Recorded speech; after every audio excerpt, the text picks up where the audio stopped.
अचानक भयानक जो प्लॅन बनला तो म्हणजे हे दुसरं यूट्यूब चॅनल चालवायचा. माझं अजून एक यूट्यूब चॅनल आहे आणि मी आता ह्याच्यावरनं बघणार आहे की मी ह्याच्यावरनं किती अर्निंग करते. हाय, माझं नाव दीपाली आहे आणि मी एका एस टी डेपोमध्ये कॉन्ट्रॅक्ट बेसवरती काम करते. तर मी आता ऑफिसला चाललेच आहे. म्हणजे मी दरवाजा उघडला आहे कारण आज मी एकटी आहे. आज सगळे ऑडिटला गेल्यामुळे तर आपण आजच शुभारंभ केलेला आहे आपला व्हिडिओ बनवायचा. तर मला आता आठवलं की आपल्याकडे ट्रायपॉड नाही, तर आपण आता कुठंतरी टेबलला चिटकवून मोबाईल ठेवायला पाहिजे. तर मी पटकन मोबाईल टेकवला आणि हे बघा माझे सोबती आलेले आहेत अशा प्रकारे. तर मी पटकन माझा टेबल पुसून घेतला आणि टेबल पुसता मला आठवलं की मी आता 4-5 दिवसाचं काम आता माझं राहिलेलं आहे, कारण मी 2 दिवस सुट्ट्या मारल्या होत्या.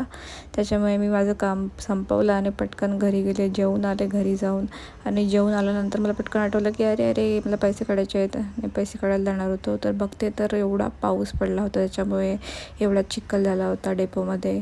आणि मग आम्ही लगेच पैसे काढून झाल्यावरती आम्ही गेलो. मस्तपैकी कोळंबी होते, पापलेट होते, मच्छी मार्केट पूर्णपणे भरला होता आणि मच्छी पण खूप स्वस्त होती. मच्छी घेतली, मग आम्ही घरी जायला निघालो लगेच. आणि मला खूप वैताग आला होता कारण दिवसभर आपण असं मोबाईल घेऊन फिरायचं म्हणजे खूप कठीण आहे आणि मी खूप दमले.